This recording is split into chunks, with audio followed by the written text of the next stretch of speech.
Hello विद्यार्थी मित्रों, ધોરણ 12 science chemistry chapter number 10 hello alkane અને હેલો એરિન સંયોજનો.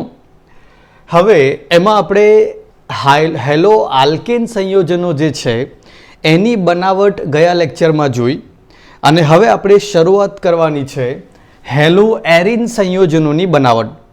એમાં સૌથી પહેલું જે આવે છે તે છે હાઇડ્રોકાર્બન સંયોજનમાંથી ઇલેક્ટ્રોન અનુરાગી વિસ્થાપન દ્વારા, બરાબર, ઇલેક્ટ્રોફિલિક સબસ્ટિટ્યુશન દ્વારા તમે કેવી રીતે હેલો એરિન સંયોજનો બનાવી શકો છો. જો ધ્યાનથી સાંભળો, હાઇડ્રોકાર્બન સંયોજનોની અંદર આપણે એક કામ કરીએ, આપણે લઈ લઈએ છીએ બેન્ઝીન. હવે જો તમે બેન્ઝીન લો તો તમને આઈડિયા હશે C6H6. હવે બેન્ઝીન જે છે એની પ્રક્રિયા હું કરાવું છું હેલોજન સાથે. તે વખતે ઉદ્દીપક તરીકે એક લુઈસ એસિડ હોવો જોઈએ, FeCl3 આપણે લઈ લઈએ, AlCl3 પણ લઈ શકીએ છીએ, આપણે અહીંયા લઈ રહ્યા છે FeCl3. તો શું થવાનું ધ્યાનથી જુઓ, આ પ્રક્રિયાઓની અંદર થશે કે આની અંદર આ જે ક્લોરીન અને ક્લોરીન વચ્ચે જે બંધ જે છે એમાં આ ઇલેક્ટ્રોનની આખી પેર જે છે તે આ ક્લોરીન જે છે તે શું કરી લેશે, ધારણ કરી લેશે અને જનરેટ થશે એક Cl પ્લસ અને બીજું Cl માઇનસ, જેની ઉપર આ બે ઇલેક્ટ્રોનની પેર હશે એટલે Cl માઇનસ. એ Cl માઇનસ જે છે FeCl3 સાથે અંદર મધ્યવર્તી સંકીર્ણ તરીકે જોડાશે, FeCl4 બનાવશે. આપણે ડિટેલ મિકેનિઝમમાં જતા નથી કેમ કે જે કામનું છે તેની પર વધારે ફોકસ કરીએ, બરાબર. મિકેનિઝમ્સ ગોખવાની તમને જરૂર પડશે નહીં અને આ થોડું સિમ્પલ છે એટલે જલ્દી સમજાઈ જશે. એટલું યાદ રાખજો કે આ Cl2 અહીંયાથી મળશે તમને Cl પ્લસ અને આ જગ્યા પર જો બેન્ઝીન હોય છે C6H6 એટલે કાર્બન સાથે હાઇડ્રોજન જોડાયેલો હોય છે. આ હાઇડ્રોજન પણ આ જગ્યા પર આ ઇલેક્ટ્રોન, આ બંધના ઇલેક્ટ્રોનની પેર આ જગ્યા પર છોડીને H પ્લસ સ્વરૂપે બહાર નીકળી જશે, H પ્લસ સ્વરૂપે. Cl માઇનસ આ જ બે ઇલેક્ટ્રોન જે હાઇડ્રોજનને છોડ્યા છે તેનો ઉપયોગ કરી લેશે અને પછી આ જગ્યા પર તમે જોશો તો શું બની જવાનું છે, ધ્યાનથી ચેક કરો. એ બે ઇલેક્ટ્રોન જે છોડ્યા છે ત્યાં Cl પ્લસ જે છે તે આવીને અટેચ થઈ ગયું. એના પછી તમે જોશો તો ક્લોરોબેન્ઝીન તૈયાર થઈ જશે. હવે આ જે H પ્લસ અહીંયાથી નીકળ્યું હતું અને આ Cl માઇનસ, જો Cl માઇનસ પાસે શું છે, બે ઇલેક્ટ્રોન છે, H પ્લસ પાસે ઇલેક્ટ્રોન નથી તો ત્યાં આગળ તે શું બનાવી દેશે, HCl બનાવી દેશે. તો આ રીતે ઇલેક્ટ્રોફિલિક એટલે શું, જો ઇલેક્ટ્રોન લવર એવી સ્પીસીસ જે પોતે ધનભારિત છે, જેને ઇલેક્ટ્રોનની શોધ છે, આ ધનભારિત સ્પીસીસ જે છે અહીંયા આવીને શું કરે છે, હાઇડ્રોજનનું વિસ્થાપન કરે છે. એટલા માટે આને ઇલેક્ટ્રોન અનુરાગી વિસ્થાપન કહેવામાં આવે છે. હવે તમે કહેશો કે સર ટેક્સ્ટબુકની અંદર જે છે આ નથી આપેલું. ટેક્સ્ટબુકની અંદર શું આપેલું છે તમને કહો. આની અંદર થોડું વધારે મોડિફિકેશન થવાનું તો આ જ છે, પણ એની અંદર શું આપેલું છે ટેક્સ્ટબુકની અંદર કે તમે ખાલી બેન્ઝીન ના લેશો. ટેક્સ્ટબુકમાં તમને આપેલું છે અહીંયા આગળ CH3, બરાબર. ત્યારે પણ પ્રક્રિયા તો સેમ જ થવાની, બસ ખાલી આની અંદર શું થવાનું તમે ધ્યાનથી જોશો તો તમને ખબર પડશે કે આની અંદર તમે જોશો તો આ CH3 જે છે તે કયું ગ્રુપ છે, તો કે એ ઓર્થોપેરા ડાયરેક્ટિંગ ગ્રુપ છે. યાદ હોય તો તમને, ના યાદ હોય તો 13 નંબરનું ચેપ્ટર 11મા ધોરણમાં એમાં 16મો નંબરનો જે લેક્ચર છે, લેક્ચર 16 જે છે એને ધ્યાનથી જોજો. એમાં મેં ઓર્થોપેરા અને મેટા ડાયરેક્ટિંગ ગ્રુપ એટલે આ ગ્રુપની હાજરીના કારણે જે નવું આવનારું જે પ્રક્રિયક જે છે તે ઓર્થો અને પેરા સ્થાન ઉપર જઈને ડાયરેક્ટ થાય એટલે એને દિશા આપે કે ભાઈ તું અહીંયા જઈને આ શું કર, હાઇડ્રોજનને વિસ્થાપન કર, કાં તો આ જગ્યા પર જઈને હાઇડ્રોજન વિસ્થાપન કર. એટલે આના પછી તમે જોશો તો ક્લોરીન આવીને અટેચ તો થશે પણ એક તો એ ઓર્થો સ્થાન પરના હાઇડ્રોજનને વિસ્થાપિત કરશે, કાં તો પછી એ શું કરવાનું છે, કાં તો પછી એ પેરા સ્થાનવાળો જે હાઇડ્રોજન જે છે તેને શું કરશે, વિસ્થાપન કરશે. આ વસ્તુ તમારે ભૂલવાનું નથી. તો આ રીતે જે છે તે તમને પ્રોડક્ટ મળતો હોય છે. હવે ક્લોરિનની પ્રક્રિયા અને બ્રોમિનની પ્રક્રિયાઓ સેમ રહેશે, કોઈ ખાસ ફરક પડવાનો નથી. અહીંયા તમારે લુઈસ એસિડ લેવાનું છે, તમે FeCl3 કાં તો પછી AlCl3 લઈ શકો છો. આયોડિન વખતની પ્રક્રિયામાં શું થાય છે? આયોડિનની પ્રક્રિયાની અંદર જે નિપજ તરીકે નિપજમાં જે HI મળતો હોય છે તે HI જે છે તે એક રિડક્શન કરતા છે, જે આ પ્રક્રિયાને પછી ઊંધી દિશામાં ધકેલી ફરી પાછું તમને શું આપી દે છે? આ બાજુ બેન્ઝીન આપી દે છે. અને એવું ના થાય એટલા માટે આયોડિન માટે પ્રક્રિયા કરતા હોય ત્યારે અંદર HiO4 કાં તો HNO3 જેવા એક પ્રબળ ઓક્સિડેશન કરતાની જરૂર પડે છે. આ સેન્ટેન્સ પણ આપણી ટેક્સ્ટબુકમાં લખીને આપેલું છે. ફ્લોરિન માટે આ કરવું શક્ય નથી. કેમ કે અહીંયા આગળ ફ્લોરિન જો F2 તમે લઈ લો તો આ જે બંધ જે છે એ તોડવો કેવો છે? ડિફિકલ્ટ છે, બરાબર. આ બંધને તોડવા જાઓ તો કેટલીક વાર બ્લાસ્ટના પણ ચાન્સીસ રહી જાય છે. એટલા માટે ફ્લોરિન સાથે આવાળી પ્રક્રિયા જે છે શક્ય બનતી નથી. આટલી ઇન્ફોર્મેશન તમને આપેલી છે અને આ રીતે તમે હાઇડ્રોકાર્બન સંયોજનોમાંથી ઇલેક્ટ્રોન અનુરાગી વિસ્થાપન દ્વારા શું બનાવી શકો છો? હેલો એરિન સંયોજનો. જો આ શું છે? હેલો એરિન સંયોજનો તમે બનાવી શકો છો. ત્યારબાદ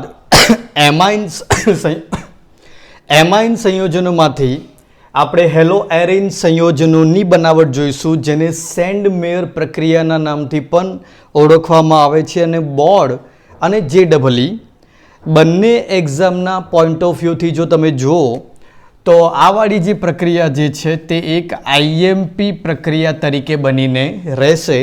બહુ સિમ્પલ છે. જો અહીંયા લખ્યું છે કે જલીય ખનિજ એસિડ, બરાબર. હવે કોઈને આ શબ્દ નવો લાગતો હોય તો ખનિજ એસિડ એટલે મિનરલ એસિડ. યાદ રાખજો, HCl જે છે, નાઇટ્રિક એસિડ જે છે, આવા એસિડ જે છે એમને શું કહેવામાં આવે છે? ખનિજ એસિડ કહેવામાં આવે છે, બરાબર. એટલે જો અહીંયા લખ્યું જ છે કે આ ખનિજ એસિડના દ્રાવણમાં કાં તો ખનિજ એસિડ જો અહીંયા લીધેલો છે HX, Xની જગ્યા પર તમે Cl લઈ શકો છો તો HCl બની જશે. ખનિજ એસિડમાં ઓગળેલા અથવા સસ્પેન્ડેડ એટલે નિલંબિત એમાઇન જે છે એની પ્રક્રિયા સોડિયમ નાઇટ્રાઇટ સાથે કરાવો. નાઇટ્રાઇટ સાથે પ્રક્રિયા થઈને પહેલાં તમે ધ્યાનથી જુઓ તો આને કહેવામાં આવે છે ડાયએઝોનિયમ ક્ષારનું દ્રાવણ બનશે. ડાયએઝોનિયમ ક્ષાર જે બને, યાદ રાખવાનું આ રીતે N2+X- બનશે. હવે આને જ્યારે ક્યુપ્રસ ક્લોરાઇડ અથવા ક્યુપ્રસ બ્રોમાઇડ સાથે મિક્સ કરો તો તમને અહીંયા શું મળી શકે છે? તો કે કાં તો ક્લોરિન વડે વિસ્થાપન થશે તો તમને આ પ્રમાણે ક્લોરોબેન્ઝીન મળશે, બ્રોમિન વડે વિસ્થાપન થશે તો તમને બ્રોમોબેન્ઝીન જે છે તે મળવાનું છે. આ પ્રક્રિયાને સેન્ડ-મેયર પ્રક્રિયા કહેવામાં આવે છે. આયોડિનના કેસમાં ડાયએઝોનિયમ ક્ષારનું દ્રાવણ બન્યા બાદ એને કોની સાથે હલાવવામાં આવે છે? Ki સાથે. કોની સાથે? Ki. ત્યાં આગળ ક્યુપ્રસ હેલાઇડ વાપરવામાં આવતો નથી, તો એનાથી તમને આયોડોબેન્ઝીન પણ મળી શકે છે, બરાબર. I2 વડે પણ અહીંયા વિસ્થાપન પોસિબલ બનશે. તો આ રીતે આ પ્રક્રિયા IMP છે, પણ તમારે બોર્ડની અંદર તો આટલી જ ડિટેલ લખવાની હોય છે અને એક આયોડિનવાળી ડિટેલ લખવાની હોય છે. તો તમે આમ જોવા જુઓ તો આ પ્રક્રિયા સહેલાઈથી યાદ રહી જાય તેવી, એનું તાપમાન પણ સહેલાઈથી યાદ રહી જાય તેવું છે.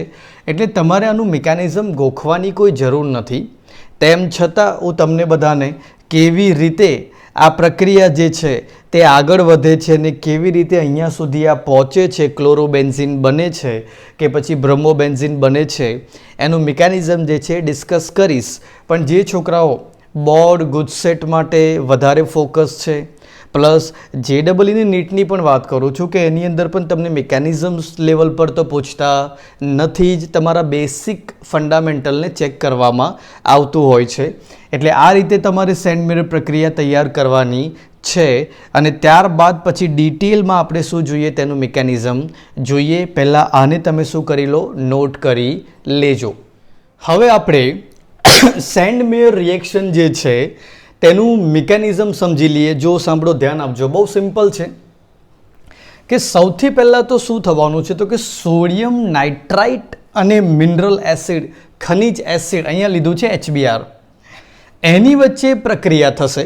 જો સાંભળો ધ્યાનથી કેવી રીતે. હવે NaNO2 પ્લસ HBr એકબીજા સાથે પ્રક્રિયા કરી બનાવશે NaBr અને HNO2. આ HNO2 જે છે એને તમે આ રીતે લખી શકો, નાઇટ્રોજન ડબલ બોન્ડ ઓક્સિજન, એના પછી ઓક્સિજન, અહીંયા H, 2 ઇલેક્ટ્રોન, આ રીતે તમને ઓક્સિજન ઉપર જોવા મળશે. HNO2 આ રીતે લખાશે. હવે તમે ધ્યાનથી જુઓ શું થવા જઈ રહ્યું છે તે. તો કે હવે પહેલાં તો આ મિશ્રણની અંદર તમને આ HBr જે છે, આ HBrમાંથી 2 વસ્તુ, એક H પ્લસ અને Br માઇનસ, આ વાળું HBr જે છે એમાંથી H પ્લસ અને Br માઇનસ અંદર રહેલા છે, આપણે જાણીએ છીએ.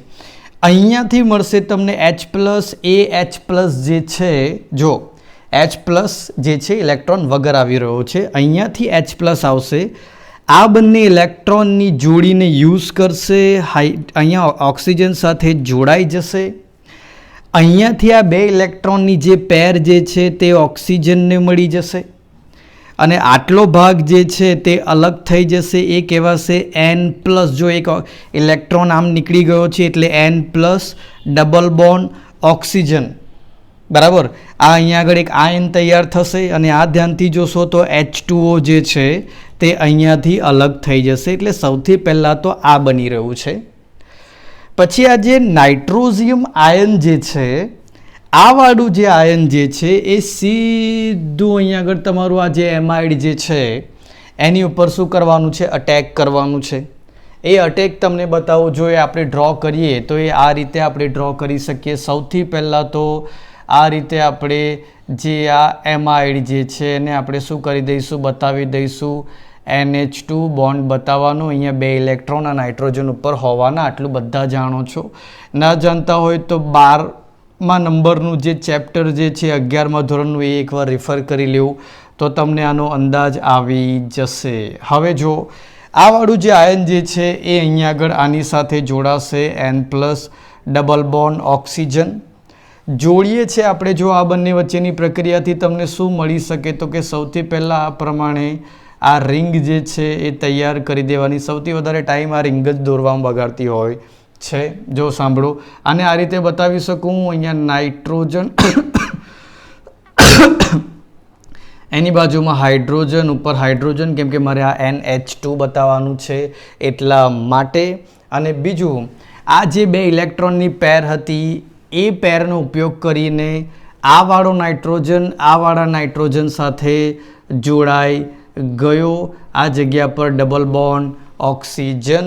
બીજું આ વાળા નાઇટ્રોજને પોતાનું એક ઇલેક્ટ્રોન આ વાળા નાઇટ્રોજનને આપ્યો એટલે એની ઉપર આવી જશે આ રીતે પ્લસ ચાર્જ, બરાબર. પણ નાઇટ્રોજન જે છે એ પ્લસ ચાર્જને પોતાની ઉપર વધારે રાખી શકતો નથી. તો શું થશે, તો કે અહીંયા આગળ થોડા ટાઈમ માટે ટેમ્પરરી અહીંયા આગળથી એક H પ્લસ નીકળશે. આ H પ્લસ કેવી રીતે નીકળશે, પોતાના 2 ઇલેક્ટ્રોન નાઇટ્રોજનને આપીને નીકળશે. તો એ જગ્યા પર હું અહીંયા થોડું બાજુમાં બતાવું છું કેમ કે એરોના કારણે કન્ફ્યુઝન ના થાય. તો એ જગ્યા પર તમે જોશો તો આ પ્રમાણે ઉપરના ભાગે તમને અહીંયા નાઇટ્રોજન જેની પાસે હવે 2 ઇલેક્ટ્રોન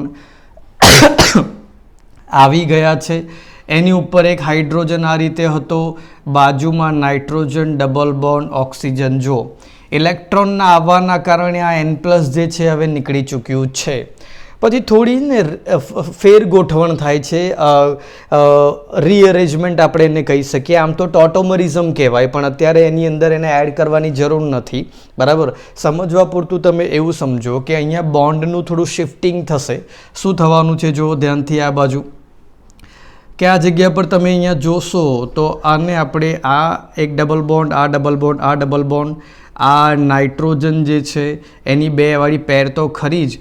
હવે આ ઓક્સિજનનો આ વાળો ડબલ બોન્ડ અહીંયા શિફ્ટ થઈ જશે એટલે ડબલ બોન્ડ અહીંયા નાઇટ્રોજન આવી જશે. એના પછી ઓક્સિજન અને આ હાઇડ્રોજન જે છે એ આ ઓક્સિજન સાથે અટેચ થઈ જશે. બરાબર. તો આવી રીતે થોડી આ ટોટોમરિઝમ કહેવાય, આની રીઅરેન્જમેન્ટ થઈ છે, આ ગોઠવણ થઈ છે.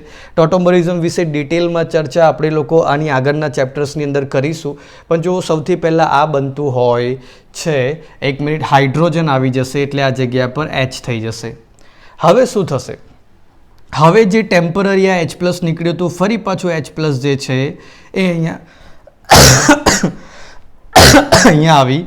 આ ઓક્સિજન, હાઇડ્રોજન, આ 3 ભેગા મળી, જો H અને O આ ભેગા મળી અને ફરી પાછા H2O બનીને બહાર નીકળી જશે. અને અહીંયાથી તમને ઉપર શું મળશે? તો કે જો ધ્યાનથી તમે આ જગ્યા પર તમને મળવાનું છે આ નાઇટ્રોજન, ડબલ બોન્ડ નાઇટ્રોજન, 2 આ પેર છે. બરાબર. હવે શું થવાનું? હવે આ નાઇટ્રોજન પોતાના 2 ઇલેક્ટ્રોનની પેરથી અહીંયા એક બંધ બનાવી દેશે. પોતાનો એક ઇલેક્ટ્રોન આને આપ્યો એટલે આની ઉપર આવી જશે પ્લસ, એટલે આ રીતે અહીંયા આગળ એક ક્રિએટ થઈ જશે. તમે ધ્યાનથી જુઓ, N2+ ક્રિએટ થવાનું છે.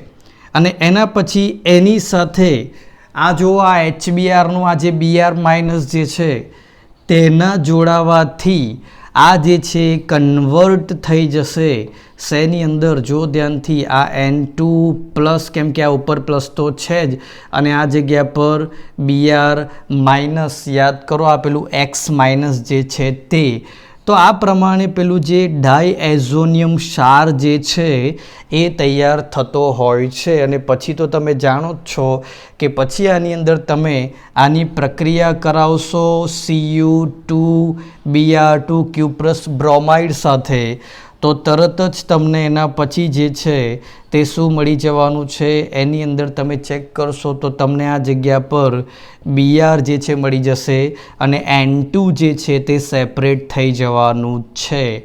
તો આ પ્રમાણે સેન્ડ-મેયર પ્રક્રિયા જે છે એનું મિકેનિઝમ જે છે તે કામ કરતું હોય છે. વચ્ચે ટોટોમરિઝમનો કેસ આવે છે, બટ એને અત્યારે તમે હાલ પૂરતું ટોટોમરિઝમ આપણે ટોપિકમાં ડિસ્કસ કરીએ ત્યાં સુધી તમે આને એવી રીતે સમજો કે હાઇડ્રોજન જે છે ઓક્સિજન સાથે જોડાય, અહીંયા ડબલ બોન્ડનું આમ શિફ્ટિંગ થવાથી, થોડી ઘણી આ પ્રમાણેની અરેન્જમેન્ટ થવાથી તમને પહેલાં શું મળશે? N2+, એની સાથે આ HBrનું Br- જોડાશે ત્યારે તમને આ ડાયએઝોનિયમ ક્ષાર તૈયાર થશે. પછી એનું Cu+ બ્રોમાઇડ સાથે પ્રક્રિયાથી તમને બ્રોમોબેન્ઝીન જે છે તે મળવાનું છે. તો આ રીતે સેન્ડ-મેયર પ્રક્રિયા કામ કરતી હોય છે. પણ આવા મિકેનિઝમ ગોખવાની કોઈ જરૂર નથી, સમજણ પૂરતા યોગ્ય છે કે ચલો આ રીતે બધું થતું હોય છે. એટલે મેઇન તો તમારી પ્રક્રિયા જે ટેક્સ્ટબુકમાં આપેલી છે તે જ તમારા માટે બોર્ડ અને JEE અને NEET એની માટે આ વેરી IMP ટોપિક રહેશે. અને એટલા માટે જ મેં આ મિકેનિઝમ તમને એક્સપ્લેન કરેલું છે. નોટ બનાવી લેજો.